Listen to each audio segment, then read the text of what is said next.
Welcome to the Eating at a Meeting podcast. I'm your host, Tracy Stuckrath, dietary needs expert, certified meetings manager, certified food protection manager. I have searched the globe to find people and businesses who are creating safe, sustainable, and inclusive food and beverage experiences for their employees, guests, and communities. In each episode, you will find authentic conversations about how food and beverage impacts inclusion, sustainability, culture, community, health, and wellness. I know that sounds like a lot, but we're going to cover it all. Are you ready to feed engagement, nourish inclusion, and bolster your bottom line? If so, let's go. Tomorrow is Earth Day. If you haven't been paying attention or looking at that, tomorrow is Earth Day. It has actually been officially Earth Day since 1970 is, I think, that date that I had. It was first celebrated in 1970, and then it was officially named that 1990. So we're here to celebrate that and talk with my good friend and Chance Thompson, who is a speaker, writer, artist, consultant, who is crafting a creative resource and consultancy firm called VIRIDESCENT. And with VIRIDESCENT, he and his colleagues are building an immersive sustainability experience called Viriverse. I hope I said that right.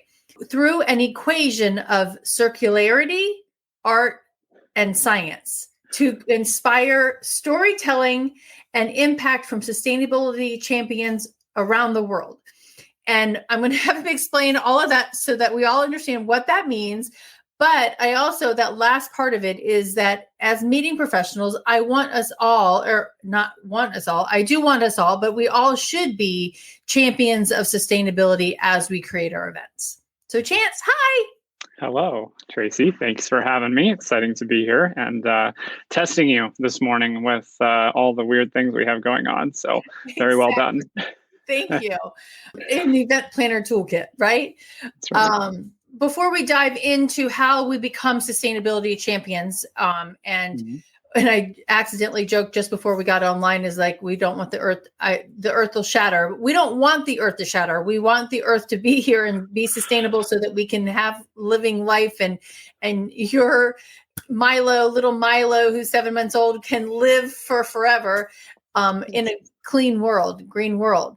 So explain to us what VIRIDESCENT is and what this Viriverse community or experience is called or going to do. Yeah. So ultimately what VIRIDESCENT is here to do is to really be a place that anybody that cares about sustainability in any way, shape, or form can plug into and find people of like mind, find resources, find strategies and frameworks for how to actually make the impact it is that they want to make. It is not so easy to be a sustainability champion sometimes or a hobbyist because not everybody can necessarily make it a part of their day job.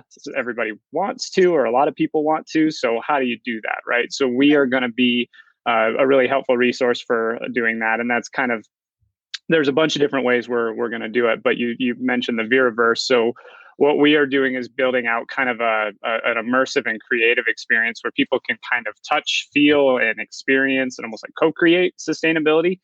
Okay. A lot of times when you talk to people about what sustainability is, their eyes kind of glaze over and they're like, I don't really, what is this thing, right? So we really believe that it needs to be brought to life. So we're using kind of that formula you mentioned, right? So circularity is this idea of, right? It's actually nothing really new, right? The recycling logo is a circular graphic, right? So it's about creating systems that are less wasteful. Right now, we have a very linear way of doing things, which is just kind of taking resources, making things, and then generally wasting most of it, right?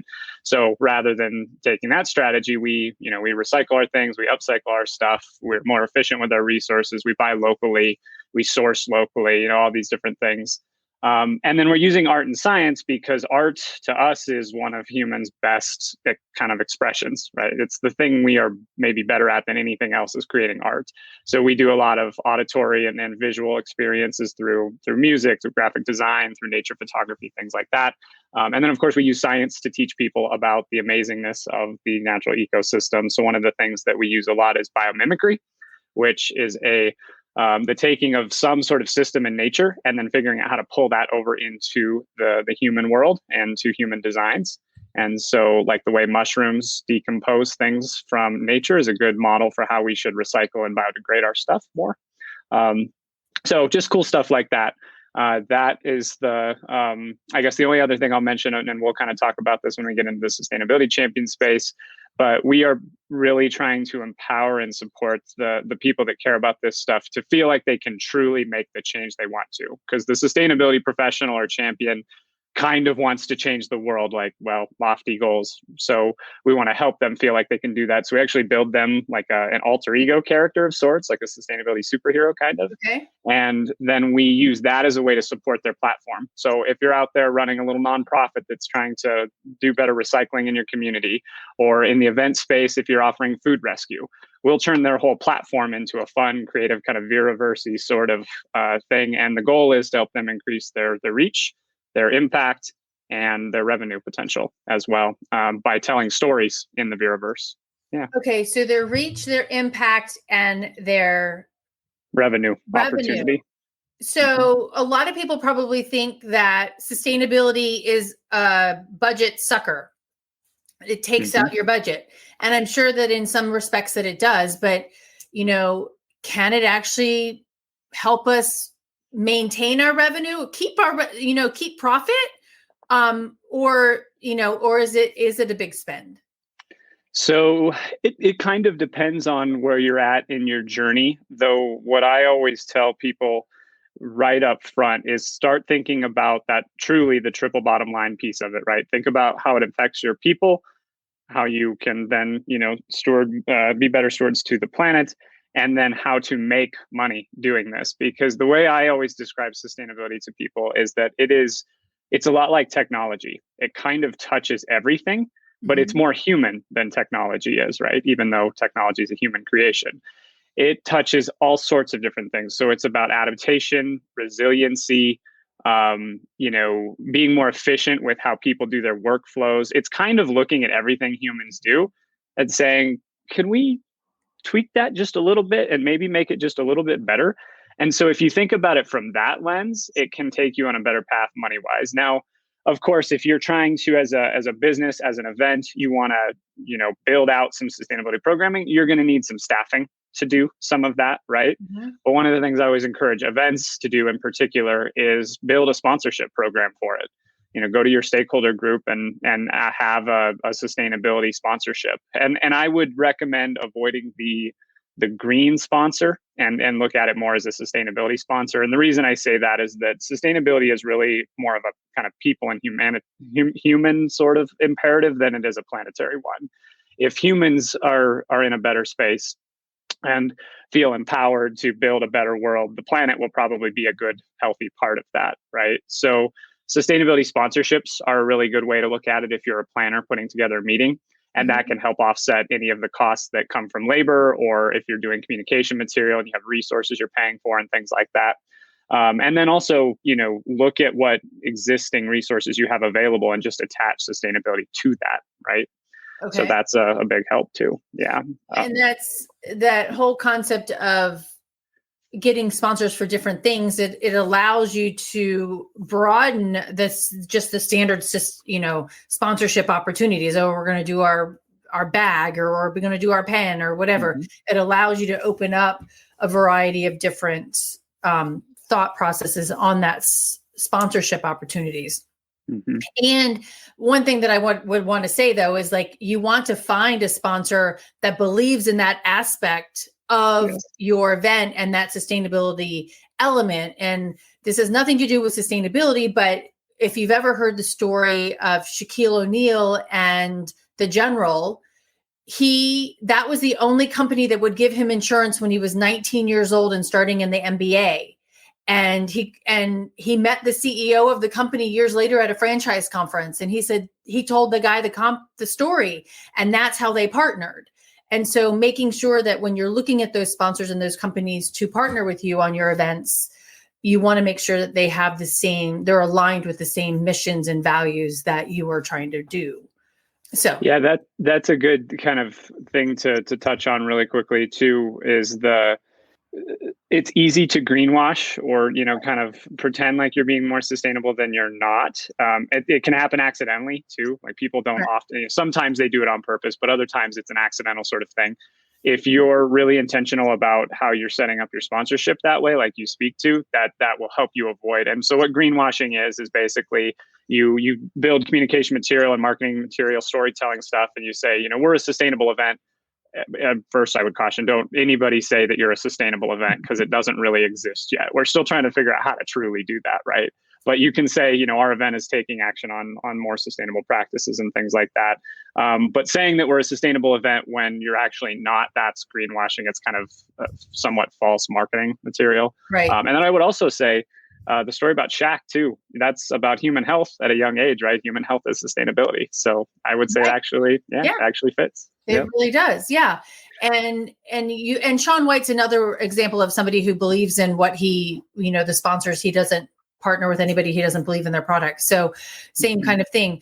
So, in the description of this session, and I said at the beginning, is that how do we become sustainability champions as event planners? And I have this slide in my presentations that I do. It's got a plate and it drops words on there on everything that we have on our plate as meeting professionals, whether you're on the catering side or the meeting planning, you're the planner, this is another thing. And we've been talking about sustainability for years and how to do it, but how can we become champions in an easy way? And and full disclosure, I guess, is that Chance and I think you and I really met through the Events Industry Council and working on the sustainability standards rewrite. And so, and I know we're going through and trying to make those even simpler for us to implement. So can you touch on how can we become champions in a easy way? Yeah. So to give a little bit of my background in that space. So before I started working on this startup called Viridescent, I spent the last 5 years helping Salt Lake build their sustainable destination strategy. And we were faced with that. There was a time where I was not doing this work kind of professionally. I wanted to, but I didn't know how to get into it. And so the Salt Palace was interested in doing something. They were kind of interested in obtaining like a certification, some sort of program that would help them formalize it. And so that was the EIC certification was what they plugged into. And I was kind of like, can I please lead this kind of thing? And of course, everybody was like, sure, go ahead, right? This seems overwhelming, right? Go ahead. So the way we approached it was we put together a working committee, like a green team committee or a sustainability committee. And we focused on, we kind of came together with the goal of like, okay, we're going to do all this stuff for the certification. We're going to address waste and energy and water and all these other things. But we wanted to find something that felt like everybody would rally behind. Because again, some people are like, what is sustainability? And, some people care about waste, some don't, right? Some people care about energy, some don't. So we decided to focus on our community and really look at how can we take the wasted materials from the trade shows and put that out into the community and support the nonprofits in the local Salt Lake community. As you might imagine, every single person across our staff pretty much was like, yeah, we'll support this. We'll jump in and help out in some way, shape, or form. And so I think that would be my first recommendation, is to identify what you think kind of everybody's going to get. So if you're in the eating in a meeting space, right, the food and beverage component of this thing, I would say focus on either healthy food or food rescue, right? Donating the leftover extra food. So like pick one thing to kind of start with. And you'll be amazed that by picking one thing, you'll kind of start to go on this journey and like climb the ladder. And before you know it, you'll have 7, 8 things that are just happening naturally, right? And because people tend to get kind of excited about this stuff. So that would be my biggest, highest level recommendation is pick one area that you think you can do something on. And it could even be simply just including it in your RFP. Say, hey, we're trying to get into the sustainability space and we'd love for our caterer to share or our prospect caterers to share what their sustainability practices are, because they might tell you then what they're good at. And you could then say, okay, that's our one thing. You're really good at food rescue, so we'll do that. And you start there. Yeah. I love that because it does, you can't, and I just posted the link to the sustainability standards. And I'm going to tell you, everybody, when you look at them, you're going to go, what? Yeah. And because it does break it down to in a variety of different aspects of it. And, even as a meeting organizer, I mean, the very first step on that is to actually just say, hey, we want to do something, and write a statement that's saying, hey, we're trying to be more sustainable. And we're going to start with this, and you could be the champion of that or whatever, or pick somebody to do that. But, even the first step is to say, hey, we want to look at this and how can we do it? Right. I like that. And then, and even like you said, just adding it to the RFP and saying, okay, what kind of sustainability, even just asking the questions, what kind of sustainability practices do you, hotel or convention center, catering company, transportation company, have in place? Yes. Starting that way. And there is going to be some really great stuff coming through with the final versions of the new EIC standards that will take you on a bit of a journey more than the new ones do. So like you say, Tracy, right? You look at them and like, whoa, there's a lot of stuff in here, right? So the new version of the standards, and to clarify, I'm actually on the Sustainability and Social Impact Committee for the Events Industry Council. And I was heavily involved in kind of participating and then at one point chairing a part of that process to make them better from what because believe it or not, they used to be way, way harder than they are now. Right now, what's nice about them is you can look at that huge list of all these things, and to get certified, you only have to achieve like half of them. Before, you had to achieve kind of all of them to get a level. So, but I still participate on their sustainability committee. And so one of the things that is being discussed is having like a pledge level where you come on and kind of pledge your support for sustainability, which that kind of exists with the guiding principles that kind of define what sustainable events are. Right. But now we're also looking at where you could do like an entry level or like a foundational level that is it's basically to just have plans for stuff and try. You don't have to necessarily hit any certain metrics. You don't have to have a particular landfill diversion rate. You don't have to be sourcing so much renewable energy, all the crazy stuff, right? That's later. Worry about that stuff later, right? Just start kind of dabbling in like, we have a waste plan, we have a food rescue plan, some of those kinds of things. So the standards will kind of be more of a journey from beginner to expert kind of thing. And that's really exciting to us for, either an actual sustainability champion or somebody who aspires to be one. It'll be helpful for any and all, I think, which is really good. And I love that. And I sat in those conversations a couple of weeks ago, and I really do think that it's going to help a lot more people get on board, right? And push that effort. Okay, so kind of already asked you this question in a little bit of way, but where is the best place to start? And you mentioned the RFP and just making a standard, but there's an acronym that I learned through Meet Green. Thank you, Amy. And oh my God, Amy and Nancy. Yes. Oh my God, Nancy, I love you. I'm so sorry. Your name just skipped my brain. Amy and Nancy from a long time ago, and it was actually the Greens Meetings Industry Council in Portland, and it was the acronym FLOSS, which was fresh, local, organic, sustainable, and smart. Thank you. Seasonal. There's a bunch of these kind of become interchangeable.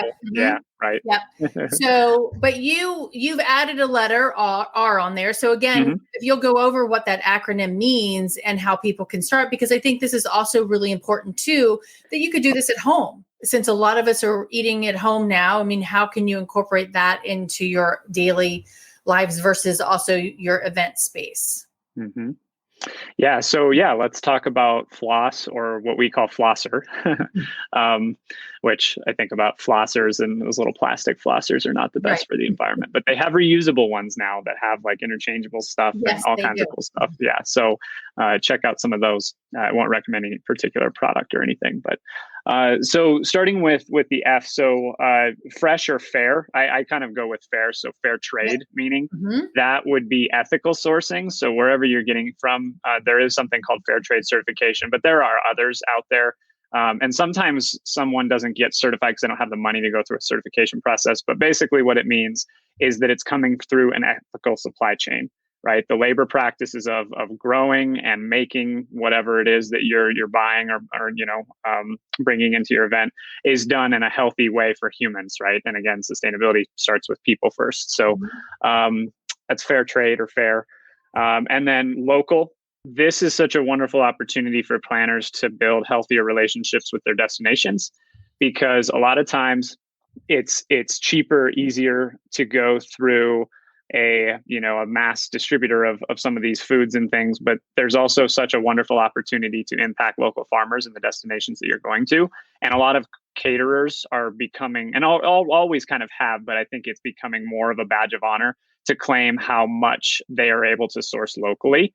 And so that's a really, really great opportunity for planners to help them be successful in doing that, is ask for local foods. The other thing about local foods is you can often more easily find the O, which is organic. And organic is actually healthier for people, right? We kind of know that, but it's also tastier typically because it's just a much healthier grow process. And then it's also healthier for the planet because organic farming typically uses more regenerative agriculture practices such as cover cropping, which helps keep the carbon down in the soil rather than it releasing into the atmosphere. So organic is really good there. And then seasonal, this is made easier by sourcing locally, as well as getting seasonal food is infinitely more sustainable because when you're buying stuff out of season, it's traveling further distances to get to your event typically. And again, seasonal is so fresh, so delicious, and really tasty. Then you have smart. And smart is kind of about how you manage your supply chain, how you manage your water usage. So sometimes events will opt to do more tea service than coffee service because there's less water footprint there. Juice also has a pretty big water footprint and carbon footprint. So sometimes being smart about that is good. And then our last one, so making it flosser, is rescue. So food rescue. And the reason we put this in the flosser space is because there is always probably going to be some leftover food. Yes. Not a lot, hopefully, because part of food rescue is reducing your waste on the order, which can save you money. So we talk about sustainability opportunities to save money. It used to be, 1.5 times the food you thought you would need, you'd order in your guarantees or whatever, right? And it's like, well, naturally, you're going to waste money, you're going to waste food. So the food rescue component is really awesome. And I will actually recommend a resource. There's a nonprofit called Rock and Wrap It Up. And the gentlemen and those guys, yep. Yeah, they're awesome. What they'll do is they'll help you find a food rescue partner in the local community, and they'll work directly with your caterer too to help them kind of facilitate like pickups or drop-offs of extra food and things like that. So that's kind of flosser. The best place to start to hit any or all of these, and again, if you think you can only do one or two, that's okay. That's a lot better than hitting none of them, right? Is just talk to your caterers, right? Put it in, and you could even, this would be something you could put in the RFP response. You could say, or the RFP release so that people can respond to it. You could say something along the lines of, we're trying to do a sustainable event. Can you please respond with the acronyms of flosser or floss, whichever one you want to use, right? And then that way it guides the caterer. Okay, I can talk about our ethical sourcing, talk about our local, talk about what we're doing with organics, what's going to be in season during your event, how to, what some of our water conservation practices are, and then, food rescue components too, because a lot of caterers are starting to do this as a standard too. I know Salt Lake definitely had that with Utah Food Services, and now with Center Plate as a standard process. So yeah, that would be a good way to frame your RFP. Yep. Yeah, no, and I really like that, to having them answer what they're doing with that acronym really helps spell it out versus just saying, hey, tell us what you're doing sustainability wise. Yeah. And what's great about that too, Tracy, is it makes it so easy for the planner. How long would it take you to write that into your RFP? 5-10 minutes, right? Quick and easy. Mm-hmm. Don't have to get overly complicated about it. And that'll take you on a path to a more sustainable food and beverage for sure. The only challenge I see with a lot of that though are the platforms that a lot of planners use to put the RFP out and send it out to, hundreds of people at one time. Mm-hmm. I'm one that actually does my own RFP and types it up in a Word document and sends it to the CVVs and DMOs to send it out. I don't use any technology to do that. So, that's a whole nother level of getting these technology companies to add that actually as a standard question that you have. And I'm sure that those technology platforms have the ability for you to ask your own questions that you want to, Mm-hmm. but making sure that you do include that. So, but on bringing that on is like CVBs and DMOs. I mean, you should be able to answer those questions as well. And that is an aspect of the Events Industry Council is destinations. So understanding, what caterers do have a good philosophy around or good practices around flosser, as well as what hotels do and convention centers, so that you can actually sell your destination. And was it you or somebody was telling me about a planner who was going on an RFP or put out an RFP and was asking questions about it, and the venue had no clue of what to do or who to donate the food and beverage to at the end. And so she said, if you figure it out, we'll do it. And so she did it. She did the research and found that vendor for them to do it with. And hopefully that vendor is now using it across the board. So sometimes it might take us planners to do the work to get it done. Yeah, and that's problematic, right? That makes it more difficult for planners, because planners are managing a whole lot of things, right? What I would say is, don't be afraid to use your power, right? Planners have a lot of power with their partners and things. So just, keep pushing them, and that'll help some. If you get those pushbacks and things like that, try to figure out a way to make it an easier sell for them as well. Just try to be creative in how you approach it. It could be like, well, okay, look, let's just do rescue for this particular meal set or something like that, right? You can be flexible in some of those spaces too. Try to negotiate and navigate to what feels like a good partnership. Yeah. Right. Because we do want it to be a partnership. Because Jim Speller's told me this one story about this planner who they put it in the contract, Rock and Wrap It Up was coming to do it. And a week out, the property's like, please don't make us do this. And, we don't want that. We don't want that deflation of what we're trying to do, right? We want to make sure that everybody's in on it and is working together to make sure that we're doing it the right way, or, just doing it, making those donations. So why is the food and beverage aspect important to the larger sustainability conversation? Oh, yes. So Can of worms. Yes. All right. So I think I'm trying to remember exactly where it ranks. It's in the top 5, I believe. So for anybody that doesn't know what Project Drawdown is, I'd certainly recommend Googling it. It's really fascinating. So it was a book that was written by a collective of people all over kind of humanity, right? All perspectives, social classes and things. It was led by a guy named Paul Hawken, who's an environmental kind of activist and scientist. And they ranked the top 100 things that people can do for climate change. And food, not wasting food specifically, is like number 2, 3, 4, somewhere in the top 5. It's huge. It's absolutely huge. So the reason being is that it's the numbers in a lot of ways. So this is probably a little bit dated data from 4 or 5 years ago, maybe. But the UN estimates that we lose $680 billion worth of food every year. We waste, like, globally, we waste, it's like 40% is just, it's unbelievable, right? And, that's a lot of money that's wasted. But then you have 1 in 8, 1 in 9 people globally that are food insecure, right? So you have the human element of it. But when you grow all that food and all the carbon emissions associated with agriculture, which is a lot, right? Giant tractors, cattle, grazing, all the stuff that's associated with food. And you grow and you use all that stuff and then you waste it.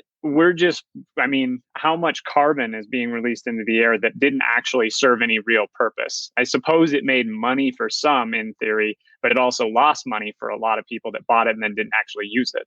Right. So that is where that becomes just such an incredibly important part of the carbon conversation. The other thing that's maybe even more of a threat than than climate change, which this is actually somewhat new information to me, that it's actually a bigger problem for us, is soil degradation.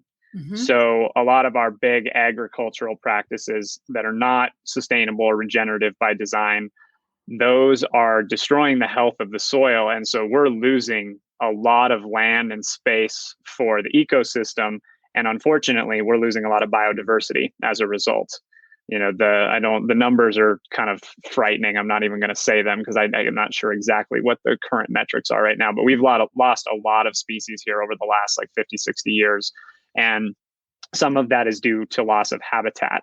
And the loss of habitat is for humans to be able to grow more food. So again, we're growing a bunch of food and then we're wasting it and we're destroying the soil.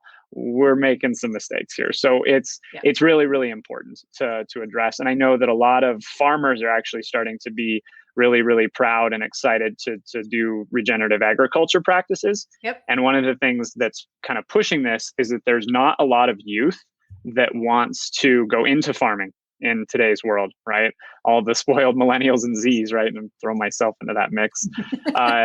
But like Zs especially are coming in, they only want to do jobs that they feel like are taking action on some of these global problems that we're having.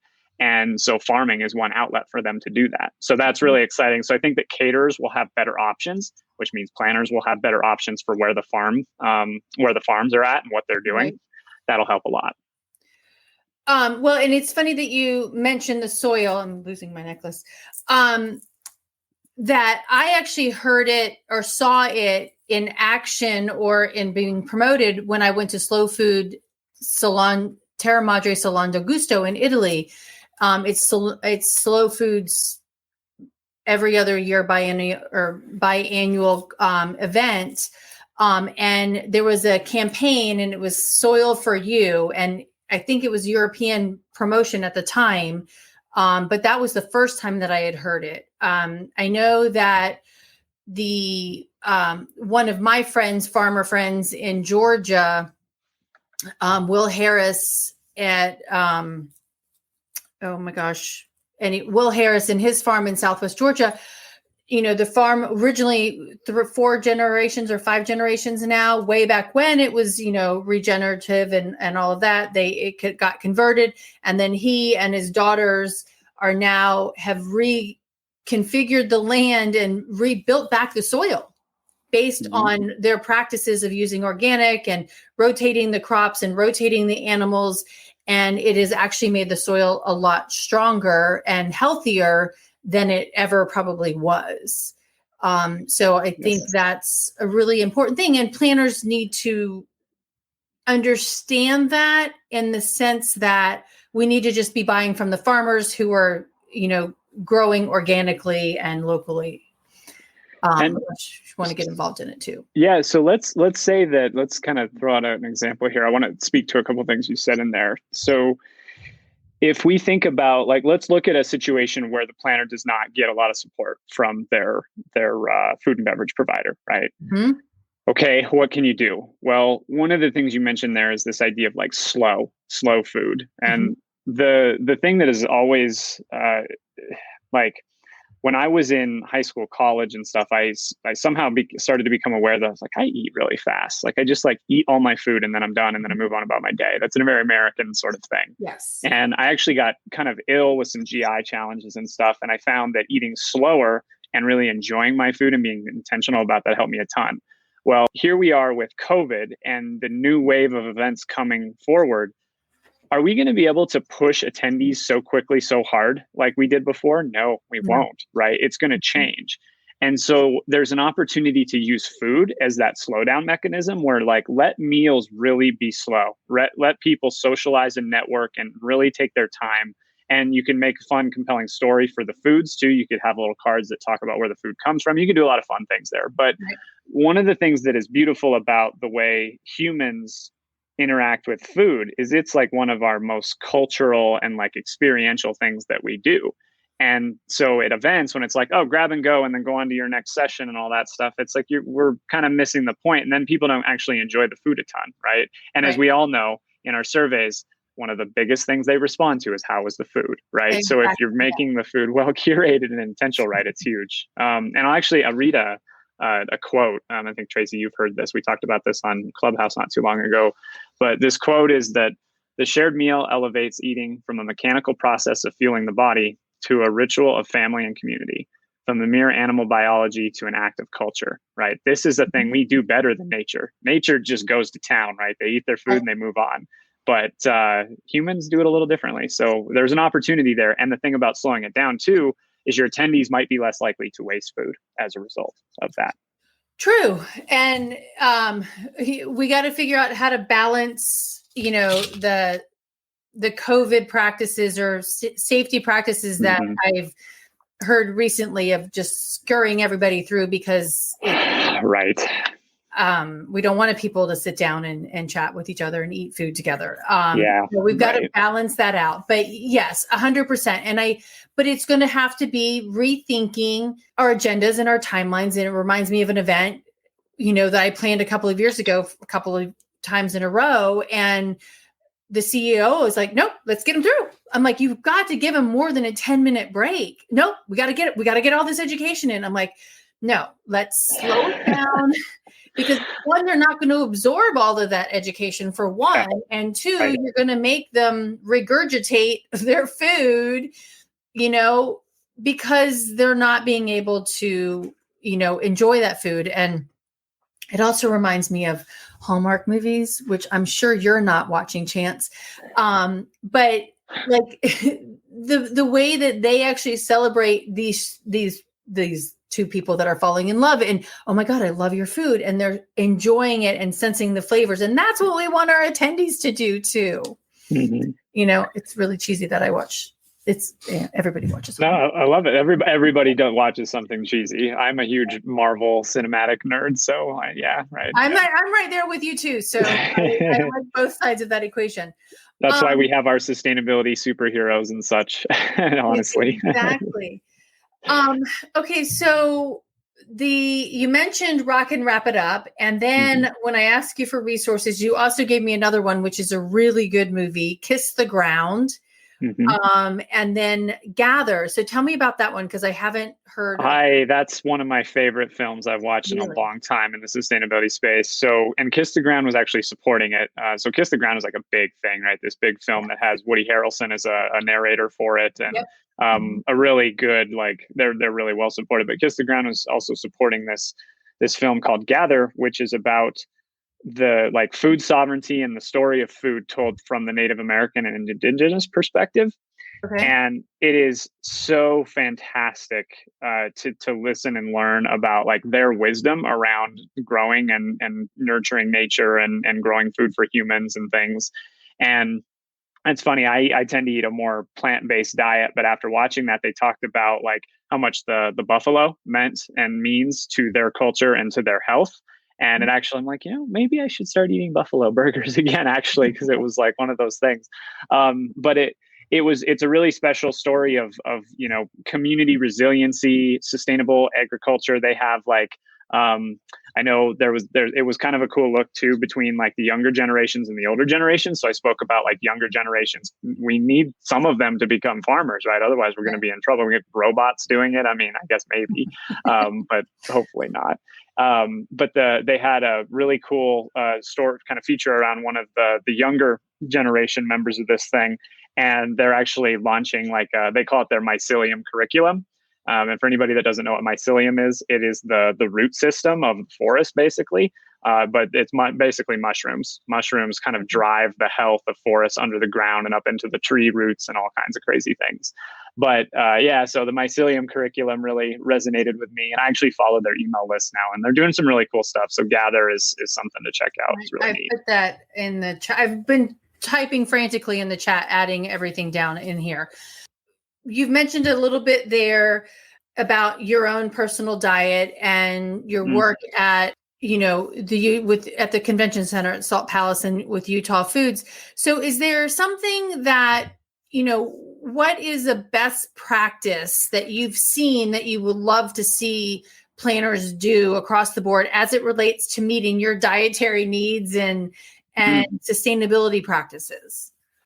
Yes, mine are all over the board, as Tracy knows. They're weird, right? So I think for me personally, I would just love to see the ingredients that are in the food, right? And sometimes caterers are kind of protective of their secret formulas and stuff, right? So they don't put everything in there. Obviously, the eight, I think it is, the 8 allergens is really, really important. It's But about to be 9. What's the 9th? Sesame. It Yes, passed okay. House and Senate, so it's now going to the White House to get approved. Got it. Okay. So that's helpful, but the allergens don't really help me much, except for I am allergic to milk. So I always appreciate knowing that, of course.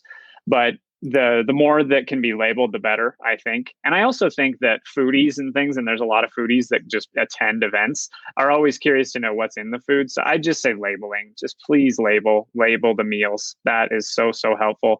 And if you're not necessarily labeling the meals, make sure that your servers and everybody attached to the food and beverage operation knows what's in the food and can speak to that, right? Because they so often are not quite sure. They're like, yeah, I'm not sure if there's milk in there. I'm not sure if there's like onion in there or something weird like that, because I can't eat onion really or garlic in any major quantity. So, that's the most important thing, is just know that either the attendee is informed via labeling, or the staff can help if the attendee asks questions. Yeah. Yep. 100% agree.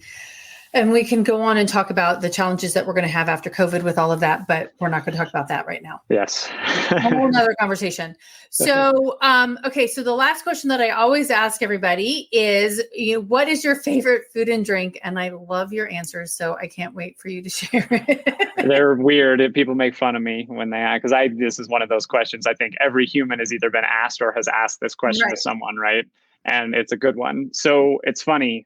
My favorite food, and frankly, the last thing I'd like to eat as a last meal too, is what I'd call a gourmet peanut butter and jelly sandwich. Okay. And so you have wheat bread is key for me personally. And then you do heavy peanut butter on one side, heavy jelly on another. And you mix in some honey with the peanut butter. So technically not plant-based in full, but I do actually think that honey is a source of vitality. And it's a really delicious thing, of course. Yes. And then I put sliced apples or bananas or strawberries or blueberries or something in the middle of it. So that's where the gourmet piece comes into it. But the reason for that for me is 2 things. One, it was kind of helped me survive when I was on my GI challenge and having issues with some of my health there. That was one thing I could eat. So I ate a lot of them then. But the other thing is it's my backpacking food. So when I'm out backpacking in nature, it is the thing I go to. And after hiking, 10 to 15 miles in a day, having a peanut butter and jelly sandwich is about the most rewarding thing in the world. And so that's my food. Okay. The drink, I love tea. I love beer. I love, all kinds of other things and stuff. But for me, it's just water. Water's our life source. Like we are water. And like ice cold water, again, if you're on the backpacking trail and you're able to get some water, it's a good feeling, right? So yeah, maybe that's basic, but I have very specific reasons for it. And when you're in nature, when you're backpacking, basic is the best thing there is. That's very true. And it tastes better out there too, I'll tell you. You can taste the salt and the sugar and all that stuff in a way you don't out here when we're just, finish our meal and move on to the next thing, right? Right. Yeah. Exactly. Yep. Okay. So I do want to ask you one more question, just because I would love to see who you would want to sit down and have that gourmet meal with. Whoa. Anybody? Are we talking about like dead or anybody? Alive? Anybody. Wow. Okay. that one, I was not expecting this question. I just popped in my head. Yeah, no, it's a good one. So I would say, I think I'd want to sit down with Jeanette Rankin, maybe. Okay. Oprah. I would want to sit down with some of the pioneering female leaders throughout history, and, any of them, honestly. Because the courage and strength to deal with some of the nonsense that society throws at them and be, visionary leaders. There's lots of, white men especially, but a lot of men out there that consider themselves visionaries, and like women don't see themselves that way. And there's a certain humility to that. So and Jeanette Rankin has a connection to my home state as well. So I think that would be my answer. or something just ridiculous like, Roger Waters from Pink Floyd, or, some silly thing like that too. Right. But no, I think it's a strong female leader, because I just think women have so many things to teach us about a more sustainable world. Yeah, that would be my answer, I think. Thank you. I love that. Or maybe just Tracy, honestly. I mean, speaking of visionary women, yes. I will have a meal with you any day. Yes. Yes, we did. And here in Park City not that long ago. It was lovely. We did. It was very lovely. Good food in Park City. Yeah, I can't believe that's been a little over a year now that we were there. So, yeah, and thank you for letting me use your parking spot. Okay, so everybody, this was another edition of the Eating at a Meeting podcast. I'm your host, Tracy Stuckrath, and my fabulous guest today was Chance Thompson of VIRIDESCENT, and talking all about sustainability. Anyways, tune in anywhere, share it with your friends, and I will see you next week. Thanks. Thanks, everyone. Thanks, Chance. Thanks for listening to the Eating at a Meeting podcast, where every meal matters. I'm Tracy Stuckrath, your food and beverage inclusion expert. Call me and let's get started right now on creating safe and inclusive food and beverage experiences for your customers, your employees, and your communities. Share the podcast with your friends and colleagues at our Eating at a Meeting Facebook page and on all podcast platforms. To learn more about me and receive valuable information, go to tracystuckrath.com. And if you'd like more information on how to feed engagement, nourish inclusion, and bolster your bottom line, then visit eatingatameeting.com.